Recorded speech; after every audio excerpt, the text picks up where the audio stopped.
90 రోజుల కోర్సు పూర్తి చేస్తే చాలు 100% ప్లేస్మెంట్ సపోర్ట్ తో సాఫ్ట్వేర్ జాబ్ మీ సొంతం. వెంటనే కోడ్ జ్ఞాన్ డెస్టినేషన్ ని సంప్రదించండి. నమస్కారం అలగరి రవీంద్రనాథ్ గారు. నమస్తే అండి సిరి గారు. సరే, ఎక్కువగా చాలా మంది ఇప్పుడు ప్రాపర్టీ కొనేటప్పుడు అది ల్యాండే కావచ్చు, ఇల్లే కావచ్చు, వాళ్ళ పేరు మీద కన్నా ఇంట్లో ఉండే మహిళల పేరు మీద కనుక రిజిస్ట్రేషన్ చేసుకుంటే చాలా రకాల బెనిఫిట్స్ ఉన్నాయి అని ఎక్కువ మంది అదే ప్రిఫర్ చేస్తున్నారు. ఎలాంటి బెనిఫిట్స్ ఉన్నాయి సార్?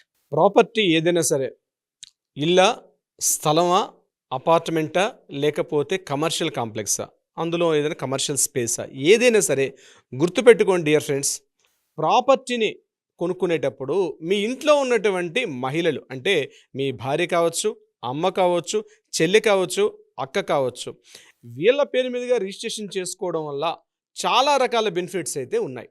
అంటే మహిళల పేరు మీదుగా రిజిస్ట్రేషన్ చేసుకోవడం అన్నది ముఖ్యంగా ఇటీవల కాలంలో బాగా పెరుగుతూ ఉంది. అర్థం చేసుకుంటున్నారు. మహిళా సాధికారిత అన్నటువంటి పేరు మీదుగా మహిళల యొక్క పేరు మీదుగా రిజిస్ట్రేషన్ చేయడం కోసం కూడా ప్రభుత్వాలు అనేక రకాలుగా ప్రోత్సాహాలు కూడా అందజేస్తుంది.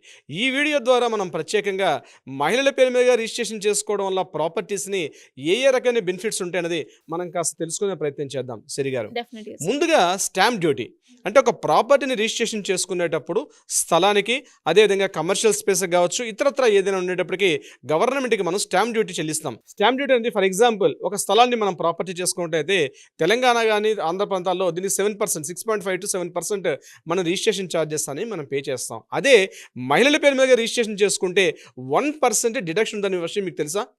సో డెఫినెట్గా 1% డిడక్షన్ వస్తుంది. అంటే 5% వరకు, అంటే 6% వరకు మీకు రిజిస్ట్రేషన్ అయ్యే ఛాన్సెస్ ఉంటుంది మహిళల పేరు మీదుగా ప్రాపర్టీ రిజిస్ట్రేషన్ చేసుకున్నట్లయితే.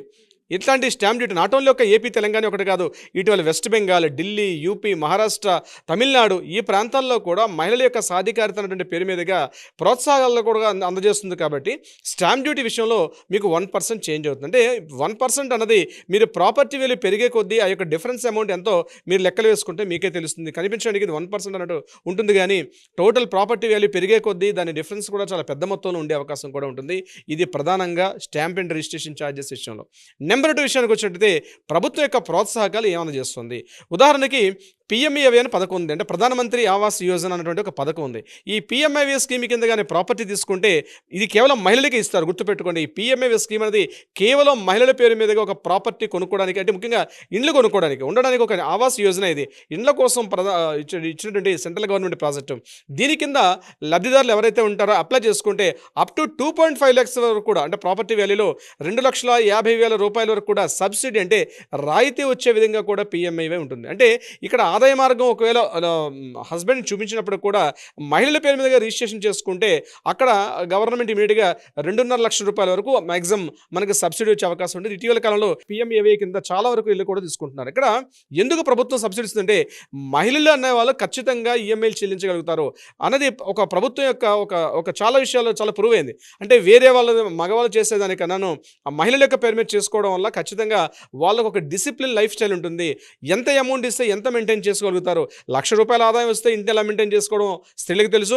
ఇంట్లో భర్త ఒక 10,000 రూపాయల ఆదాయం తెస్తే కూడా ఆ 10,000 రూపాయల ఆదాయంతో కూడా ఇంటిని నడిపించే శక్తి సామర్థ్యాలు ఒక హోమ్ మినిస్టర్ అంటాం, ఆ ఇంట్లో ఉన్న స్త్రీలకి దాన్ని నడిపించే శక్తి మహిళలకు ఉంటుంది. కాబట్టి ఖచ్చితంగా మహిళల పేరు మీదుగా ప్రాపర్టీ రిజిస్ట్రేషన్ చేస్తే బాగుంటుంది ఉద్దేశంతో, అంటే వాళ్ళకి నమ్మకం ఉంటుందనే విషయంతో మహిళలకు అందించే విషయంలో ప్రోత్సాహాలు చేస్తున్నారు. ఇది ప్రభుత్వ సబ్సిడీ. ఇక మూడవది ట్యాక్స్ డిడక్షన్స్ ఉంటాయి. అంటే ప్రాపర్టీ మనం చెల్లించేటప్పుడు ప్రాపర్టీ మీద మనకి ఎంతవరకు ఉంటుంది, అంటే ఇక్కడ జాయింట్ ప్రాపర్టీస్, అంటే హస్బెండ్ అండ్ వైఫ్ పేరు మీదుగా ఇద్దరి పేరు మీదుగా ప్రాపర్టీ రిజిస్ట్రేషన్ చేసుకుంటే కూడా మనకి ట్యాక్స్ బెనిఫిట్స్ కూడా వస్తాయి. ఇండివిజువల్గా ట్యాక్స్ మనం అప్లై చేసేటప్పుడు ట్యాక్స్ బెనిఫిట్స్ కూడా రెగ్యులర్గా మనం ఇచ్చిన దాంట్లో కూడా మనకు ఒక 1% వరకు ట్యాక్స్ డిడక్షన్ వస్తుంది. ఇది కాకుండా సెక్షన్ 18CC నుంచి మనకి ఇన్కమ్ ట్యాక్స్ నుంచి కూడా మనకి రాయితీ వచ్చే అవకాశం కూడా ఉండే అవకాశం కూడా ఉంటుంది. అయితే ఇక్కడ గుర్తుపెట్టుకోండి, ఏ మహిళ పేరు మీద అయితే ప్రాపర్టీ తీసుకుంటున్నాం ఆ మహిళకి ఆదాయ మార్గం అయితే తప్పనిసరిగా ఉండాల్సిన అవసరం ఉంటుంది. అప్పుడు మాత్రం ఇన్కమ్ ట్యాక్స్లో మీకు సబ్సిడీ వచ్చే అవకాశం ఉంటుంది. ఇది ట్యాక్స్ రిడక్షన్ సంబంధించి. ఇక 4th పాయింట్ మనం చెప్పుకోగలిగితే లీగల్ ప్రొటెక్షన్, అంటే ప్రాపర్టీ ఇంట్లో ఉన్నటువంటి ఆడవాళ్ళ పేరు మీదుగా రిజిస్ట్రేషన్ అయినట్లయితే ప్రాపర్టీని భాగ పంపకాలు చేసుకున్నప్పుడు కానీ ఇతరత్ర సంబంధించిన విషయాల్లో కొంత వివాదాలకు లోను కాకుండా ప్రాపర్టీని లేడీస్ పేరు మీద ఉంటే చాలా వరకు ఉపయోగపడే అవకాశం ఉంటుంది. అంటే భవిష్యత్తులో ఆ ప్రాపర్టీ పేరు మీద ఆ స్త్రీకి సంబంధించి ఇవ్వడం వల్ల ఇటువంటి వాద్య అంటే లీగల్ పరంగా ఇటువంటి వివాదాలు లేకుండా ఏదైతే సెక్షన్స్ ఉంటాయో ప్రాపర్టీని కూడా ఈజీగా విభజించే అవకాశం ఉంటుందని చెప్పి కూడా ప్రభుత్వాలు ఎక్కువగా ఈ లీగల్ ప్రొటెక్షన్స్ ఇస్తున్నాయి. ఇది కాకుండా హౌసింగ్ లోన్స్ అంటే ప్రాపర్టీని హౌసింగ్ లోన్స్ కిందకి వెళ్ళేసరికల్లా బ్యాంక్స్ ఏం చేస్తున్నాయంటే మ్యాక్సిమం 8.5% ఉన్నటువంటి ఏదైతే హోమ్ లోన్ ఇంట్రెస్ట్లు ఉంటాయో అది ఒక 20 years వరకు మనం టెన్యూర్ తీసుకునేటప్పుడు మహిళల పేరు మీద తీసుకుంటే అప్ టు 1%, 0.1% నుంచి 0.5%, 0.8% వరకు కూడా బ్యాంకులతో ఒక్కొక్క బ్యాంక్ నుంచి ఒక బ్యాంక్ వరకు కూడా ఇచ్చే అవకాశం కూడా ఉంటుంది మహిళల పేరు మీదుగా హౌసింగ్ లోన్స్ తీసుకునేటప్పుడు. అంటే ప్రభుత్వ పథకాలు కావచ్చు, హౌసింగ్ లోన్స్ కావచ్చు, ఇతరత్ర ట్యాక్స్ బెనిఫిట్స్ అనేవి ఆయా రాష్ట్ర ప్రభుత్వాలు కావచ్చు, సెంట్రల్ గవర్నమెంట్ ప్రాజెక్ట్ ఇప్పుడు నేను చెప్పే విధాలుగా కూడా అనేక రకాల బెనిఫిట్స్ వస్తున్నాయి. ప్రధానంగా మహిళల పేరు మీదుగా ప్రాపర్టీ రిజిస్ట్రేషన్ చేసుకోవడం వల్ల ఇప్పుడు నేను చెప్పినటువంటి ఈ 5 రకాల బెనిఫిట్స్ కాకుండా ఇంకొకటి ఇంపార్టెంట్ ఉంటుంది ఏంటంటే అది కబ్జాకు లోనవడం చాలా తక్కువ. అంటే యాక్చువల్గా ల్యాండ్ అంటే ఏంటి, ఏదైనా ప్రాపర్టీ అంటే 3 రకాలుగా మనం అనేక సందర్భాల్లో చెప్పుకున్నాం. ఆ ల్యాండ్కి సంబంధించిన పత్రాలు మన దగ్గర ఉండాలి, ఆ ప్రాపర్టీకి సంబంధించిన పత్రాలు మనవే అని కన్ఫర్మ్ చేస్తూ గవర్నమెంట్ యొక్క రికార్డ్స్లో ఉండాలి. ఈ రెండు కాకుండా ఆ ప్రాపర్టీ మన యొక్క స్వాధీనంలో ఉండాలి. అంటే యాజమాన్యపు హక్కులు ఒకటే కాకుండా ఆ ప్రాపర్టీ అనేది మన యొక్క స్వాధీనంలో ఉండాలి. అయితే నేను పురుషుల పేరుతో ఉంటే ఖచ్చితంగా కబ్జా నేను చెప్పను, కానీ చాలా సందర్భాల్లో కొన్ని లీగల్ పరంగా కావచ్చు, కబ్జా పరంగా కావచ్చు, స్థలం అనేది పురుషుల పేరు మీద ఉండేదానికన్నా స్త్రీల పేరు మీద రిజిస్ట్రేషన్ అయినటువంటి విషయాల్లో మాత్రం ఖచ్చితంగా కబ్జా గురవడం ఉంది చాలా పర్సెంటేజ్ చాలా తక్కువగా ఉంటుంది స్త్రీల విషయంలో. ఇంకొకటి ప్రధానంగా తండ్రి దగ్గర నుంచి ప్రాపర్టీ తీసుకునే సందర్భంలో గిఫ్ట్ డీడ్ తీసుకున్నప్పుడు కూడా మనకి కొంత ట్యాక్స్ బెనిఫిట్స్ కూడా అంటే స్టాంప్ డ్యూటీ విషయంలో కూడా మనకి రిజిస్ట్రేషన్ స్టాంప్ డ్యూటీలో కూడా యాక్చువల్గా 3.5% ఉంటే అంతకన్నా తక్కువ ఉండే అవకాశం కూడా ఉంటుంది. సో డిఫరెన్స్ గుర్తుపెట్టుకోండి, ప్రాపర్టీని ఏదైనా కొత్తగా కొనుగోలు అంటే ఇటీవల కాలంలో స్త్రీలు కూడా అంటే మహిళలు కూడా సమాన అవకాశాలు అన్ని రంగాల్లో పొందుతునేటప్పుడు అంటే ఉద్యోగ వ్యాపారాల్లో కూడా ఇమీడియట్గా బాగా డెవలప్ అవుతున్న సందర్భాల్లో ఇంతకు ముందు అంటే గడిచిన ఒక 3 decades 2 decades బిఫోర్ ఎలా ఉండేదంటే చాలా వరకు ప్రాపర్టీస్ అనేది హస్బెండ్ యొక్క చేతిలో ఉండేది, పురుషుడి యొక్క యాజమాన్య హక్కులు ఎక్కువగా వాళ్ళ పేరు మీద ఉండేది. కానీ ఈరోజు గ్రామీణ స్థాయిని చూసినప్పుడు ఈవెన్ పట్టాదార పాస్ పుస్తకాలతో సహా చాలా వరకు స్త్రీల యొక్క పేరు మీదుగా ఉంటున్నాయి. ఈ యొక్క ఇటీవల కాలంలో వచ్చిన మార్పులు ప్రభుత్వం తీసుకున్నటువంటి చర్యల వల్ల. సో నేనేమంటానంటే ప్రాపర్టీ ఏదైనా తీసుకుంటే ఇప్పుడు నేను చెప్పినటువంటి అనేక రకాల బెనిఫిట్స్ ఉండే అవకాశం ఉంటుంది. కాబట్టి ఏమైనా అవకాశం ఉంటే ముఖ్యంగా జాబ్ హోల్డర్స్ ఇంట్లో ఉన్న భార్య పేరు మీద కావచ్చు, లేకపోతే అమ్మ పేరు మీద కావచ్చు, లేకపోతే తల్లి చెల్లి అక్క వీళ్ళ పేరు మీదుగా ప్రాపర్టీని రిజిస్ట్రేషన్ చేసుకోవడం వల్ల మీకు safety security at the same time ఈ యొక్క బెనిఫిట్స్ కూడా మీకు వచ్చే అవకాశం ఉంటుంది.